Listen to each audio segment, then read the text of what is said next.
ನಮಸ್ಕಾರ. ಇವತ್ತು ಚೌ ಎನ್ ಚೌಡನಹಳ್ಳಿ ಮುದುಗಿರಿ ಗ್ರಾಮ ಪಂಚಾಯತಿ ಒಳಪಡುವಂಥ ಒಂದು ಗ್ರಾಮ. ಆ ಗ್ರಾಮದಿಂದ ಸುಮಾರು ಜನ ಫೋನ್ ಮಾಡಿದರು, ನಮಗೆ ಪ್ರಾಬ್ಲಮ್ ಆಗಿದೆ, ನಮ್ಮ ಊರು ಕೆರೆಯಲ್ಲಿ ಕಟ್ಬಿಟ್ಟಿದ್ದೀವಿ, ಅದನ್ನು ಸರ್ಕಾರದಿಂದ ಏನೋ ಡೆಮಾಲಿಷ್ ಮಾಡ್ತಾರಂತೆ, ನಮಗೆಲ್ಲ ಭಯ ಆಗ್ತಾಯಿದೆ ಅಂತೇಳಿ ತಿಳಿಸಿದರು. ಆ ಹಿನ್ನೆಲೆಯಲ್ಲಿ ನಾನು ಮತ್ತು ನಮ್ಮ ಬ್ಲಾಕ್ ಅಧ್ಯಕ್ಷರು ಅಮ್ಮನೆಲ್ಲ ಹೋಗಿದ್ವು. ಅಲ್ಲಿ ಹೋಗಿ ಎಲ್ಲ ಪರಿಶೀಲನೆ ಮಾಡಿದಾಗ ಸುಮಾರು 25-30 ವರ್ಷಗಳ ಹಿಂದೆ ಕೆರೆಯಲ್ಲಿ ನಿರ್ಮಾಣ ಆಗಿರೋದು ನಿಜ ಮನೆಗಳು. ಅದಕ್ಕೆ ಸಿಮೆಂಟ್ ರೋಡ್ಗಳು ಹಾಕ್ಬಿಟ್ಟಿದ್ದಾರೆ, ಆಮೇಲೆ ಬೀದಿ ದೀಪಗಳೆಲ್ಲ ಹಾಕ್ಬಿಟ್ಟು ಡ್ರೈನ್ಸು ಎಲ್ಲ ಕಂಪ್ಲೀಟ್ ಮಾಡಿಬಿಟ್ಟಿದ್ದಾರೆ. ಆದರೆ ಈಗ ಸರ್ಕಾರದ ಇದ್ರ ಪ್ರಕಾರ ಕೆರೆಯಲ್ಲಿ ಕಟ್ಟೋದು ತಪ್ಪಾಗತ್ತೆ. ಅದಕ್ಕೆ ಸಾರ್ವಜನಿಕರಲ್ಲಿ ಅವರೆಲ್ಲ ಗ್ರಾಮಸ್ಥರೆಲ್ಲ ಸೇರಿದ್ದು, ಅವರೆಲ್ಲ ಸೇರಿಸ್ಕೊಂಡು ಮಾತಾಡಿದ್ರು. ಏನು ಅಂತಂದರೆ, ನೀವು ಯಾವುದೇ ಕಾರಣಕ್ಕೂ ಭಯ ಪಡುವಂಥ ವಿಷಯ ಏನೂ ಅಲ್ಲ. ಯಾಕಂತಂದರೆ ಅಲ್ಲಿಂದನೇ ತಹಸೀಲ್ದಾರ್ ಅವ್ರ ಹತ್ರ ಫೋನ್ ಮುಖಾಂತರ ಮಾತಾಡಿದೆ, ದಯವಿಟ್ಟು ಈ ಏನು ಇಲ್ಲಿ ಫಲಾನುಭವಿಗಳಿದ್ದಾರೋ ಅವರೆಲ್ರಿಗೂ ಕೂಡ ಪರ್ಯಾಯ ವ್ಯವಸ್ಥೆಯನ್ನು ಒಂದೇನಾದರೂ ಮಾಡಿ, ಒಂದು ಜಾಗ ಕೊಡಿಸಿ ಅಲ್ಲಿ ಮನೆಗಳನ್ನು ಹಾಕ್ಕೊಟ್ಟು ಆಮೇಲೆ ಅವ್ರನ್ನ ಅಲ್ಲಿಂದ ಆಚೆ ಹಾಕಿ, ಇಲ್ಲಾಂತಂದು ಬೀದಿ ಪಾಲಾಗ್ತಾರೆ ಅಂತ ಹೇಳಿದಾಗ ತಹಸೀಲ್ದಾರವರು ಭಾಳ ಸಕಾರಾತ್ಮಕವಾಗಿ ಸ್ಪಂದಿಸಿ, ಹೌದು ತಾವು ಹೇಳ್ತಾ ಇರೋದು, ಅದನ್ನು ನಾನು ಸರ್ಕಾರದ ಗಮನಕ್ಕೆ ತಂದು ಅವೆಲ್ಲ ಮಾಡಾದ ಮೇಲೇ ಮಾಡ್ತೀವಿ, ಜಸ್ಟ್ ಇವಾಗ ನಾನು ಸರ್ವೆಗೆ ಹೋಗ್ತೀನಿ ಅಷ್ಟೇ ಅಂತ ಹೇಳಿದ್ರು. ಆ ಹಿನ್ನೆಲೆಯಲ್ಲಿ ಆ ಊರಿನ ಎಲ್ಲ ಗ್ರಾಮಸ್ಥರೊಂದಿಗೆ ಚರ್ಚೆ ಮಾಡಿದಾಗ ಅವರೆಲ್ರಿಗೂ ಭಾಳ ಭಯಪಟ್ಟಿದ್ದರು. ಅವ್ರಿಗೆ ಇವತ್ತು ನಾನು ಒಂದು ಭರವಸೆ ಕೊಟ್ಟೆ, ಏನಂದರೆ ಕಾಂಗ್ರೆಸ್ ಸರ್ಕಾರದಲ್ಲಿ ಯಾರಿಗೇ ಆಗಲಿ ಇಂಥ ಒಂದು ತೊಂದರೆಗಳಾಗಲ್ಲ, ಅದನ್ನು ನಿವಾರಿಸಿದ್ದು ನಿಮ್ಗೆ ಕೊಡ್ತೀವಿ ಅಂತ ಹೇಳಿದ್ದೀವಿ.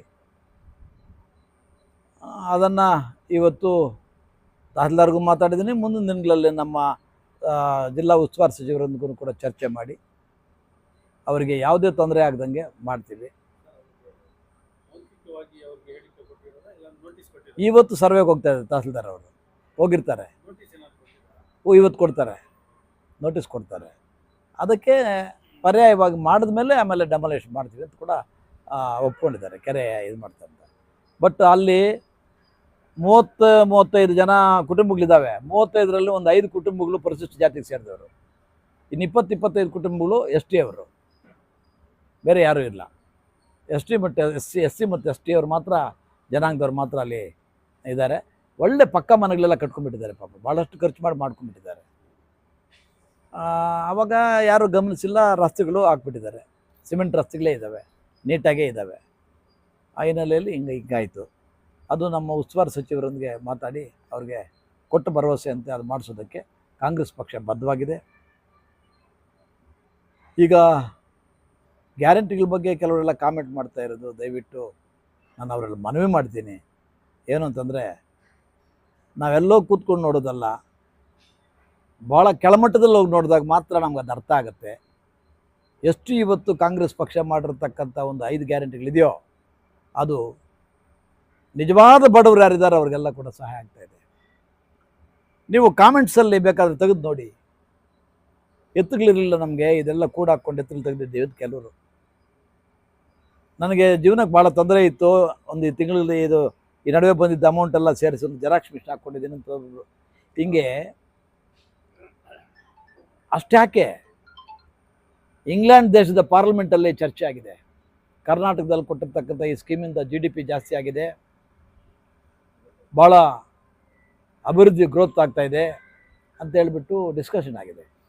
ಹಿಂಗಿರುವಾಗ ಯಾರು ನೀವು ಇದನ್ನು ಸರಿಯಿಲ್ಲ ಅಂತ ಹೇಳ್ತೀರೋ ಅವರಲ್ಲಿ ನನ್ನ ಮನವಿ, ತಾವು ಹಳ್ಳಿಗಳ ಕಡೆ ಹೋಗಿ ದಯವಿಟ್ಟು, ಭಾಳ ಬಡವರಿದ್ದಾರೆ, ಅವ್ರ ಕಡೆ ಎಲ್ಲ ನೋಡಿದಾಗ ಮಾತ್ರ ಅದು ಗೊತ್ತಾಗುತ್ತೆ. ನಮ್ಮಂಥವ್ರಿಗೇನು ಬೇಕಾಗಿಲ್ಲದೆ ಇರ್ಬೋದು, ನಾವು ತಗೊಳ್ತಾ ಇಲ್ಲ, ಬೇರೆಯವ್ರಿಗೆ ಅದು ಬೇಕು, ಉಪಯುಕ್ತವಾಗಿದೆ.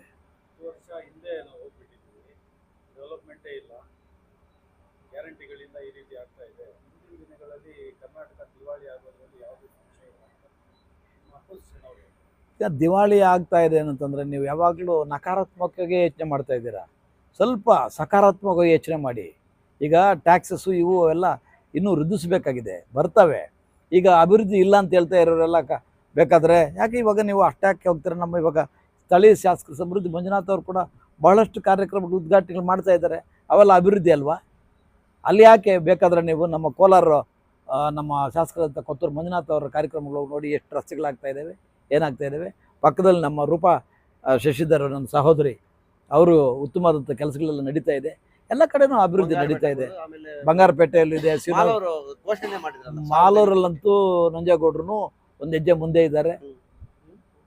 ಜಿಲ್ಲೆಯಲ್ಲಿ ಅತಿ ಹೆಚ್ಚು ಕಾಮಗಾರಿಗಳು ನಮ್ಮ ಕೋಲಾರಲ್ಲಿ ನಡೀತಾ ಇದೆ. ಅಭಿವೃದ್ಧಿ ಇಲ್ಲ ಅಂತ ಹೇಳೋದು ಕರೆಕ್ಟ್ ಅಲ್ಲ. 124 ಕ್ಷೇತ್ರಗಳಲ್ಲಿ ಅಭಿವೃದ್ಧಿ ಕೊಟ್ಟಿದ್ದಾರೆ. ಆದರೆ ಮುಳಬಾಲಲ್ಲಿ ನಾವು ಅನುದಾನಗಳನ್ನು ತಗೊಂಡು ಬರ್ತಾ ಇದ್ದೀವಿ. ಶಾಸಕರು ಏನು ಇಲ್ಲ ಅಂತ ಹೇಳ್ತಾರೆ. ಇಲ್ಲ, ಶಾಸಕರಿಗೆ ಗೊತ್ತು, ಅವ್ರಿಗೆ ವಾಸ್ತವಾಂಶ ಏನು ಗೊತ್ತು, ಅದಕ್ಕೆ ಅವ್ರು ಹೇಳಲ್ಲ. ಬೇರೆಯವ್ರಿಗೆ ಗೊತ್ತಿಲ್ಲದೆ ಇರೋರು ಹೇಳ್ಬೋದು, ಏನೋ ಅಲ್ಲಿ ಅಭಿವೃದ್ಧಿ ಆಗಿಲ್ಲ, ಇನ್ನು ಅಭಿವೃದ್ಧಿ ಆಗಿಲ್ಲ ಅನ್ನೋರು ಯಾರಾದಿದ್ರೆ ನಾನು ಕಾರ್ ಎತ್ಕೊಂಡ್ಬರ್ತೀನಿ, ಬರಲಿ, ನಾನು ತೋರಿಸ್ಕೊಂಡ್ಬರ್ತೀನಿ. ಫೈಟ್ ಮಾಡಿ ತಗೊಂಡು ಬರ್ತಾ ಇದ್ದೀವಿ, ಇಲ್ಲಾಂದ್ರೆ ಕೊಡಲ್ಲ. ಇಲ್ಲ, ಅವೆಲ್ಲ ನಾವು ಫೈಟು ಕುಸ್ತಿ ಅವೆಲ್ಲ ಅಂತ ಹೇಳಲ್ಲ. ಎಲ್ಲ ಕ್ಷೇತ್ರಗಳಿಗೂ ಆಗುತ್ತೆ. ಕರ್ನಾಟಕ ರಾಜ್ಯ ಅಂದರೆ 224 ಕ್ಷೇತ್ರಗಳು ಒಂದೇ ಇಲ್ಲ. ಒಂದು ಸಲ ಜಾಸ್ತಿ ಆಗಿರ್ಬೋದು, ಕಮ್ಮಿ ಆಗಿರ್ಬೋದು, ಸ್ವಲ್ಪ ಹೆಚ್ಚು ಕಮ್ಮಿ ಆಗಿರ್ಬೋದು. ಈಗ ಕೋಲಾರಲ್ಲಿ ಎಲ್ಲಕ್ಕಿಂತ ನಮ್ಮ ಎಲ್ಲ ಜಿಲ್ಲೆ ತಾಲೂಕುಗಳಿಗಿಂತ ಹೆಚ್ಚಾಗಿ ಕೆಲಸ ಆಗಿದೆ. ಹಂಗಂತೇಳಿ ಇಲ್ಲಿ ಇಲ್ವೇ ಇಲ್ಲ ಅಂತಲ್ಲ, ಇಲ್ಲೂ ನಡೀತಾ ಇದೆ. ಇವತ್ತು ನಮ್ಮ ಮುಳಬಾಲ್ ತಾಲೂಕಿಗೆ ಈ ಒಂದು 5 ಗ್ಯಾರಂಟಿಗಳಿಂದ ಎಷ್ಟು ಅಮೌಂಟ್ ತಿಂಗಳಿಗೆ ಬರ್ತಾ ಇದೆ ಅಂತ ದಯವಿಟ್ಟು ನನ್ನ ಸಹೋದರರು ಯಾರು ಮಾತಾಡ್ತಾರೋ ಅವರು ತಿಳ್ಕೊಂಡು ಮಾತಾಡಲಿ. ಅದೆಲ್ಲ ಕೂಡ ಅಭಿವೃದ್ಧಿಗೆ ಜೊತೆಗೆ ಸೇರುತ್ತೆ. ಅಭಿವೃದ್ಧಿ ಇಲ್ಲ ಅಂತ ಹೇಳ್ಬಾರ್ದು. ಈಗ ಬರೀ ಒಂದು ರೋಡ್ ಆಗಿಬಿಟ್ಟು ಇದಾಗ್ಬಿಟ್ರೆ ಅಭಿವೃದ್ಧಿ ಆಗೋಗಲ್ಲ. ಸಾಮಾನ್ಯ ಜನರ ಅಭಿವೃದ್ಧಿನೇ ಅಭಿವೃದ್ಧಿ, ದೇಶದ ಅಭಿವೃದ್ಧಿ. ಏನು ಡೌನ್ ಟ್ರಾಡನ್ ಇದಾರೋ, ಯಾರನ್ನ ಡೌನ್ ಟ್ರಾಡನ್ನ ಅಪ್ಲಿಫ್ಟ್ ಮಾಡ್ತೀವೋ ಆವಾಗಲೇ ಭಾರತ ದೇಶ ಅಭಿವೃದ್ಧಿ ಆಗೋಕ್ಕೆ ಸಾಧ್ಯ. ಮಹಾತ್ಮ ಗಾಂಧೀಜಿಯವರು ಕಂಡಂಥ ಕನಸದು. ಆ ಕನಸನ್ನು ನನಸು ಮಾಡಿ ಸಕಾರಾತ್ಮಕ ಹೋಗ್ತಾ ಇರ್ತಕ್ಕಂಥ ಸರ್ಕಾರ ನಮ್ಮ ಮಾನ್ಯ ಸಿದ್ದರಾಮಣ್ಣ ಮತ್ತು ಡಿ ಕೆ ಶಿವಕುಮಾರ್ ಅವರ ಮಂತ್ರಿಮಂಡಲದಲ್ಲಿ ನಡೀತಾ ಇರ್ತಕ್ಕಂಥದ್ದು. ಈ ಹಿನ್ನೆಲೆಯಲ್ಲಿ ಉತ್ತಮವಾದಂಥ ಕಾರ್ಯಗಳು ನಡೀತಾ ಇದೆ. ಇದ್ರ ಜೊತೆಗೆ ನಾನು ಇವತ್ತು ಚೌಡೇನಹಳ್ಳಿಗೆ ಹೋದಾಗ ಅಲ್ಲಿ ಇದಾಯಿತು. ಅದನ್ನು ಸರ್ಕಾರಕ್ಕೂ ಮತ್ತು ಎಲ್ರಿಗೂ ತಿಳಿಸಿ ಅದನ್ನು ಆ ಜನರಿಗೆ ತೊಂದರೆ ಆಗದೆ ಮಾಡೋಣ. ಅದ್ರ ಜೊತೆಗೆ ಈಗ ತಾನೇ ನೀವು ಬರೋಕ್ಕೆ ಮೊದಲು ಮೋಪ್ರಳ್ಳಿ, ನಮ್ಮ ಮಲ್ನಾಯಕನಹಳ್ಳಿ ಗ್ರಾಮ ಪಂಚಾಯತ್ ವ್ಯಾಪ್ತಿಗೆ ಸೇರಿರ್ತಕ್ಕಂಥ ಮೋಪ್ರಳ್ಳಿಯಿಂದ ಒಂದು 30 ಜನ ಬಂದಿದ್ದರು. ಜನ ಏನು ಅಂತಂದರೆ ಅಲ್ಲಿ ಸ್ಮಶಾನ ಇದೆ. ಸ್ಮಶಾನ ಗೋಮಾಳದಲ್ಲಿದೆ ಇತ್ತು. ಸುಮಾರು 100 ವರ್ಷಗಳಿಂದ ಅಲ್ಲಿ ಮಾಡ್ಕೊಂಡು ಬರ್ತಾಯಿದ್ವು. ಈಗ ನ್ಯಾಷನಲ್ ಹೈವೇ ಹೋಗ್ತಾ ಇದೆ. ನ್ಯಾಷನಲ್ ಹೈವೇಗೆ ಹೊಡೆದಾಗ್ತಾ ಇದ್ದಾರೆ. ಅದಕ್ಕೋಸ್ಕರ ನಮಗೆ ಸ್ಮಶಾನಕ್ಕೆ ಜಾಗ ಬೇಕು ಅಂತೇಳಿ ಆಮೇಲೆ ನಮ್ಮ ಆಫೀಸಲ್ಲೇ ಒಂದು ಲೆಟ್ರ್ ಟೈಪ್ ಮಾಡಿ ಅವ್ರ ಹತ್ರ ಸಿಗ್ನೇಚರ್ಸ್ ಮಾಡಿಸಿ ತಹಸೀಲ್ದಾರ್ಗೆ ಕಳಿಸ್ಕೊಟ್ಟಿದ್ವಿ. ಏನಂತಂದರೆ ಇವರಿಗೆ ಪರ್ಯಾಯ ವ್ಯವಸ್ಥೆ ಅಲ್ಲಿ ಗೋಮಾಳ ಇದೆ ಬೇಕಾದಷ್ಟು, ಅಲ್ಲಿ ಒಂದು ಗುರುತಿಸಿ ಮಾಡಿಕೊಡಿ ಅಂತೇಳಿ ತಹಸೀಲ್ದಾರ್ಗೆ ಲೆಟ್ರ್ ಕೊಡಿ, ಆಮೇಲೆ ಬೇಕಾದರೆ ಮಾಡಿಸೋಣ ಅಂತೇಳಿ ನಾನು ಕೂಡ ಒಂದು ಪತ್ರ ತಹಸೀಲ್ದಾರ್ವರೆಗೂ ಮತ್ತು ಜಿಲ್ಲಾಧಿಕಾರಿಗಳು ಕೊಡ್ತಾಯಿದ್ದೀನಿ. ಇಂಥ ಕೆಲವು ಸಮಸ್ಯೆಗಳು ಹಳ್ಳಿಗಳಲ್ಲಿದ್ದಾವೆ, ಭಾಳ ಒಳಗಡೆ ಹೋಗಿ ನೋಡಿದಾಗ ಮಾತ್ರ ಕಾಣ್ತವೆ. ಅಂಥದ್ದಕ್ಕೆ ಕಾಂಗ್ರೆಸ್ ಪಕ್ಷ ಸದಾ ಸಿದ್ಧವಿರುತ್ತೆ. ಜನರೊಂದಿಗಿರ್ತೀವಿ, ಜನರಿಗೋಸ್ಕರ, ಜನರಿಗಾಗಿರ್ತಕ್ಕಂಥ ಒಂದು ಸರ್ಕಾರ ಕಾಂಗ್ರೆಸ್ ಸರ್ಕಾರ. ವಿಶೇಷವಾಗಿ ಹೊಸ ವರ್ಷದ ಕ್ಯಾಲೆಂಡರ್ ಮನೆಗೆ ತಲುಪಿಸ್ತಾ ಇದೆ. ಹೌದು, ಈಗ ಏನು ಮಾಡಿದ್ದೀವಿ ಅಂತಂದರೆ ಈ 2025 ವರ್ಷ ಈಗೇನು 2024 ಮುಗಿತಾ ಬಂತು. ಬೀಳ್ಕೊಡುಗೆಯನ್ನು ಮಾಡ್ತಾ 2024ಕ್ಕೆ 2025ಕ್ಕೆ ಕಾಲಿಡುವಂಥ ಒಂದು ಸಂದರ್ಭ ಬಂದಿದೆ.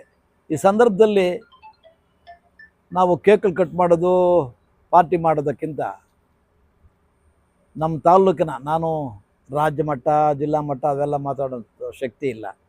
ತಾಲ್ಲೂಕಿನ ಬಗ್ಗೆ ದೇವರಲ್ಲಿ ಪ್ರಾರ್ಥನೆ ಮಾಡ್ತೀನಿ. ಏನಂತಂದರೆ ನಮ್ಮ ತಾಲ್ಲೂಕಿನ ಜನತೆ ಶಾಂತಿ ಮತ್ತು ಸುಖವಾಗಿರಬೇಕು, ಉತ್ತಮವಾದಂಥ ಮಳೆಯಾಗಿ ಬೆಳೆಯಾಗಿ ರೈತರು ಜೀವನ ಸುಗಮವಾಗಿರಬೇಕು.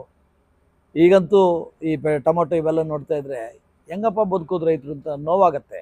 ಯಾಕಂತಂದರೆ ನೆನ್ನೆ ನೋಡಿದೆ, ನಮ್ಮ ಇವರು ಸತ್ಯವ್ರ ಮಾರ್ಕೆಟಲ್ಲಿ ನೀವೇ ಮಾಡಿದ್ದೀರಿ, 110 ರೂಪಾಯಿನೋ ಹೋಗ್ತಾಯಿದೆ ಟೊಮೊಟೊ. 110 ರೂಪಾಯಿ ಒಂದು ಬಾಕ್ಸಲ್ಲಿ ಹೋಗ್ಬಿಟ್ರೆ ಕಮಿಷನ್ ಏನು, ಕೂಲಿ ಏನು, ಅದು ಕೀಳುವಂಥ ಕೂಲಿಯವ್ರಿಗೇನು ಇದೇನು, ಇವೆಲ್ಲ ನೋಡಿದಾಗ ನೋವಾಗತ್ತೆ. ಏನು ಅಂತಂದರೆ ಭಾಳಷ್ಟು ಕಷ್ಟಪಟ್ಟು ರಾತ್ರಿ ಆಗಲಂದೆ ಮಾಡಿದ್ರೂ ಅವ್ರಿಗೆ ಕೈಗೆ ಸಿಗ್ತಾ ಇಲ್ವಲ್ಲ, ಕೈಗೆ ಬಂದು ತುತ್ತು ಬಾಯಿಗೆ ಬರಲಿಲ್ಲ ಅನ್ನೋ ಥರ ಆಗ್ತಾಯಿದೆ. ಅದಕ್ಕೆ ಅವ್ರ ಜೀವನ, ರೈತರ ಜೀವನ ಸ್ವಲ್ಪ ಸುಧಾರಿಸ್ಕೋಬೇಕು. ಅದಕ್ಕೆ ದೇವರಲ್ಲಿ ಪ್ರಾರ್ಥನೆ ಮಾಡ್ತೀನಿ. ಏನಂತಂದರೆ ಮುಂಬರುವ ವರ್ಷಗಳಲ್ಲಿ ಉತ್ತಮವಾದಂಥ ಮಳೆ ಬಂದು ಬೆಳೆಗಳಾಗಿ ಉತ್ತಮವಾದ ರೇಟ್ ಸಿಕ್ಕಿ ಅವರ ಜೀವನ ಸುಖಮಯವಾಗಿರಲಿ. ಆಮೇಲೆ ಜನತೆಗೆ, ನಮ್ಮ ತಾಲೂಕಿನ ಜನತೆಗೆ ಎಲ್ರಿಗೂ ಕೂಡ ಶಾಂತಿ ಸೌಹಾರ್ದತೆಯಿಂದ ಅಣ್ಣ ತಮ್ಮಂದರಾಗಿ ಯಾವುದೇ ಗಲಾಟೆಗಳು ಗಲಭೆಗಳು ಇಲ್ಲದೆ ಮುಳಬಾಲ್ ತಾಲೂಕು ಅತ್ಯುತ್ತಮವಾದಂಥ ತಾಲೂಕು ಅಂತ ಕರ್ನಾಟಕ ರಾಜ್ಯದ 224 ಕ್ಷೇತ್ರಗಳಲ್ಲಿ ಇದು ಕೂಡ ಉತ್ತಮವಾದಂಥ ಕ್ಷೇತ್ರವಾಗಿ ಆಗಲಿ. ಅದಕ್ಕೆಲ್ಲರೂ ಕೂಡ ನಾವೆಲ್ಲರೂ ಕೂಡ ಸಮಾಜಘಾತಕ ಶಕ್ತಿಗಳು ಯಾರೇ ಇರಲಿ, ಯಾವ ಪಕ್ಷದವರೇ ಆಗಿರಲಿ, ಯಾರೇ ಆಗಿರಲಿ, ಅವ್ರನ್ನೆಲ್ಲ ಕೂಡ ದಮನ ಮಾಡಿ ಉತ್ತಮವಾದಂಥ ಬೆಳವಣಿಗೆ ಮಾಡಿಕೊಂಡು ಮುಂದಿನ ವರ್ಷ ಆಹ್ಲಾದಕರವಾಗಿ ಸುಖಮಯವಾಗಿರಲಿ ಅಂತೇಳಿ ಈ ಸಂದರ್ಭದಲ್ಲಿ ಹೇಳಕ್ಕೆ ಇಚ್ಛೆಪಡ್ತೀನಿ. ಕರ್ನಾಟಕ ಸರ್ಕಾರದಿಂದ ಈಗ ಮುಳಬಾಲ್ನ ದರ್ಗಾ ಸಮಿತಿಗೆ ನಿಮ್ಮ ಪಕ್ಷದ ಸದಸ್ಯರು ನೇಮಕ ಬಗ್ಗೆ